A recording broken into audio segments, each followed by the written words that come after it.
A few years ago, we were asked to do a reserve evaluation on a producing gas well.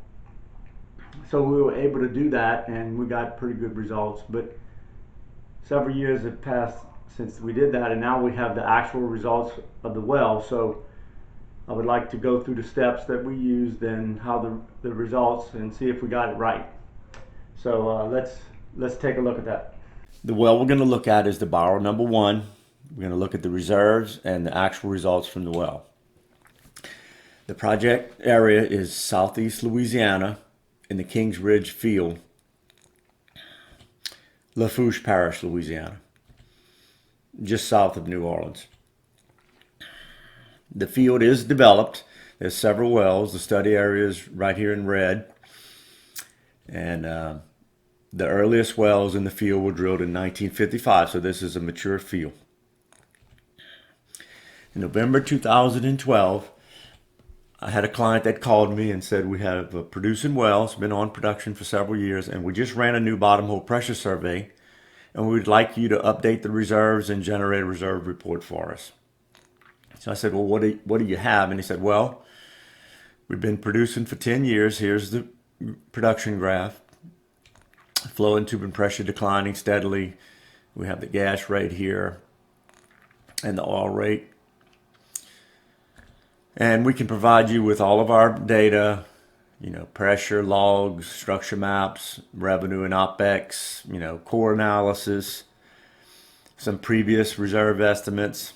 So we can give you everything you need to give us a reserve report. All right, the history of the project. In 2001, pre-drill reserve estimates were done by XYZ consultants. Then in October of '01, the Robert Boyer #1 development well was drilled. In November '01, the production started from the big 26A sand. In 2009, an engineering analysis POV plot was done by another engineer, and he reported 10.3 gas in place, BCF. In December of 2012, Meir and Associates did a reserve evaluation. And then in April 2015, we were asked to update the evaluation. By the end of 2015, the well was off production, and in August of 16, the well was plugged and abandoned. All right, here's a 1-inch log of a well right at the top of the structure in the field, and it's going to show the reservoirs that we're going to be looking at today. The first reservoir at the top in yellow is the big 2-4 sand, which had about 5 feet of gas pay on water in the highest well in the field. And this was one of the targets of the subject well. When they drilled it, they were targeting this 5 feet of gas, but they missed it. They did not hit it. But the main reservoir that we're going to do the analysis on is a little bit deeper. It's the big 2-6 sand, and it has 3 members. The A right here in the star of gas, the B member has gas, and the C has a little gas on water. So these are the reservoirs we're going to be talking about. All right, as I mentioned, a pre-drill evaluation was done by another consulting company, and they estimated the reserves for both target reservoirs, the 2-4 and the 2-6. And they estimated recoverable reserves, EUR, between 3 BCF and 6.4 BCF as proved probable and possible range. And this was all done based on volumetric calculations using map volumes. All right, here's the subject well and the 5-inch log with the perfs marked in red. So this is the producing zone that we want to do reserves on. So the A member is gas, it's producing. The B member is shaly at the top and wet towards the bottom, and the C member is completely wet. Now I want to show you the 1-inch log here on the left, and that shows the entire interval from the big 2-4 all the way down to the 2-6. So the 2-6 is the reservoir we're going to be evaluating. But the other target reservoir, the 2-4, they did not hit the top of the structure, and it came in down dip and wet. So we're not going to talk about the 2-4 anymore because it has no reserves. We had a production history of 10 years. Here's the production, gas, oil and water that we had available when we did the evaluation. We also had a structure map on the target reservoir of the big 26A member. And it's a rollover, looks like a rollover high against a fault down to the south fault. The subject well is here in black, and it shows the log with the A, B, and C members. The first well to produce was on the east side of the reservoir in 1956. This well here marked in red produced 6.5 BCF and went off production in 1973. And its last test was 85 barrels of water, so it was some water, but we think it's mainly just a small partial water drive, weak water drive in the reservoir. But over to the west, we have a nice well-developed reservoir. It produced 3.8 over here on the west side, but its last test was 1,100 barrels of water a day, so we think we have a strong water drive over on the west side of the reservoir. All right, these red circles indicate other wells that penetrated the big 2.6 and appear to have a log pay. They did not produce, but the logs show gas pay. One up to the north was drilled after the first well started producing. It shows some pay. And then the highest well on the structure, drilled in 1992, showed pay in the A, B, and C members, but the C has water contact. All right, so my client's geologist estimated that the original contact in the reservoir was based on this red, thick red line here, and that's about a 200-acre reservoir. But way to the southwest, there was another well drilled early in the life, and we think it may be in the same accumulation, but the log is poor. It looks like possible gas way down to the southwest. And based on the performance of the subject well, it appears that it's draining a bigger than 200-acre reservoir. So it's possible that the reservoir limit extends down to this dotted red line right here to the south. And that would be a 400-acre reservoir. All right. We also have a net gas original pay isochore. Here it is. And this is using the 200-acre limit that I showed previously with an average pay of 10 feet.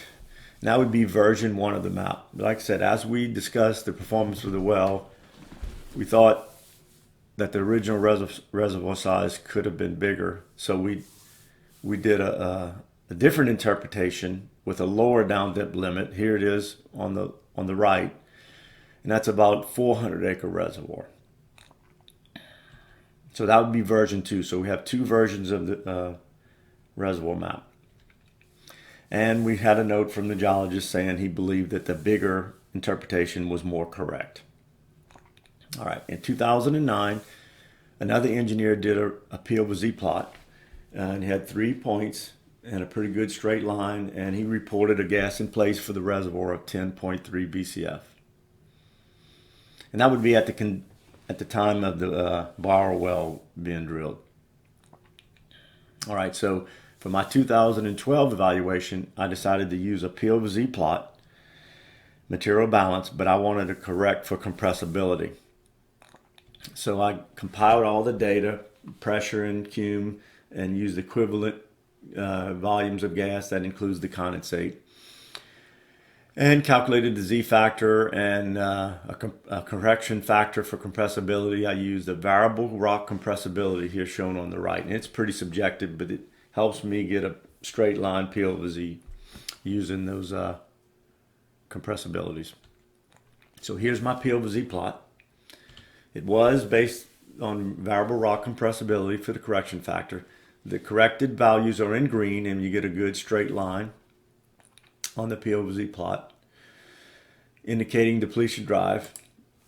If you don't correct for compressibility, the orange squares show up, and they look to be a little curved. So I like my curve better. and that indicates about 8.8 BCF EUR at abandonment pressure. All right, so let's do we also can do a volumetric analysis. This is another method. So we compiled all the data for the reservoir, the rock properties, porosity, water saturation from the log and cores, fluid property data, gas gravity, that sort of thing.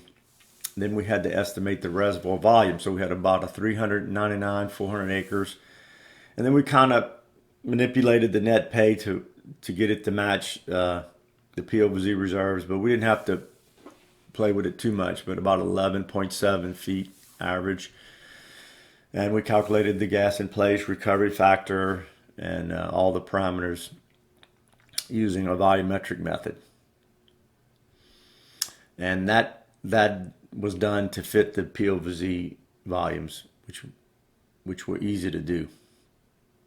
Wasn't a stretch to get the volumetrics to agree with the POVZ. So it's all reasonable. All right, we also looked at a production decline analysis. Here's the gas production in red, and then my projection for the reserves here to the right. So using this decline curve, which is reasonable, the decline curve fits the POVZ and volumetric estimates. So we got three methods all giving us the same answer. So we feel good about our reserve potential. So in December of 2012, I went ahead and issued a letter to the client. Here's a little sample of it with the reserves and value of his well. And I also mentioned that the volumetrics did confirm the POVZ analysis, and all that equates to about an 8.8 BCF EUR. All right. 2015, they called me and they said, well, we have some new data, new bottom hole pressure, and we want you to update your reserve evaluation. So the first thing I did is I updated my POVZ analysis, and I added this point here to the bottom. Again, the uncorrected values are the orange squares. All right, so it looks pretty good with the variable rock compressibility, and it equates to about an 8.6 BCF, which is slightly smaller than the original estimate. Again, I had more production data. By this time, the well had been put on compression, but I did a decline analysis here on the right in red, which is reasonable, and it all fits the POVZ and volumetric estimates with the 400-acre volume. So again, we had three methods giving us similar results. We also were provided updated operating and revenue expense data from the client on the well. So not only do we want to calculate the reserve volumes, we want to calculate the cash flow and revenue from the well, and we need this information to do that. So this helps us get a value for the reserves by analyzing this data and projecting it. All right, so for April 2015, we issued a new letter as of March the 1st, 2015, with the reserves of about 2 BCF and the value of about 2.4 PV10. And that reflects a slightly lower EUR. So we've done the reserves twice. All right, so what happened? December 2015, about 7 months after I did my reserve evaluation, the well had to be shut in due to a tubing leak. And in early 16, they attempted a workover but could not pull the tubing. They had all kinds of mechanical problems, and they ended up giving up on the well, could not repair it. So in August of 16, they plugged the well due to mechanical failure. So did we get the EUR and reserves right? XYZ consultants used the pre-drill evaluation, and their answer was 3 to 6 BCF. The mirror evaluation in 2012 was 8.8 BCF. Then the update in 2015 was 8.6, but at that time we also indicated about 2 BCF remaining reserves. So the actual recovery from the well was 6.8 BCF. So it's kind of in between both the pre-drill and the latest estimate, but they're both off.